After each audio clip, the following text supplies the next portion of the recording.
Binaba namin.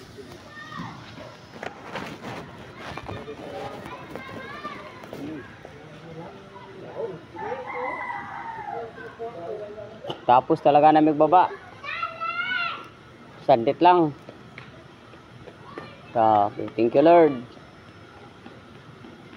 Salamat po Panginoon sa lakas na pinahiram ninyo po ulit sa amin. Tapos po namin pagbaba yung container van. Yan po mga idolo. Parang nakukulangan pa yata sila. Okay lang. Salamat po sa ating Panginoon sa pumayari ng lakas buhay. Yun. Parang pagbuhat lang para lang bulak binubuhat namin.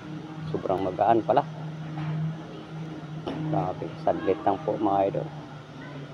Ganda talaga, magtitiwala po tayo. Habang di pa magkumpensa, mananalangin muna tayo sa Panginoon. Kasi wala talagang imposible sa Kanya po. Mga kapatid, salamat po Panginoon. God bless you po. Sana po bukas ito naman na ng purihin namin at sambahin. Ikaw po ang mayroong buhay namin. Hindi namin po alam ngayon. Ikaw po ang nagkalap. Salamat po Panginoon. Thank you po sa lahat.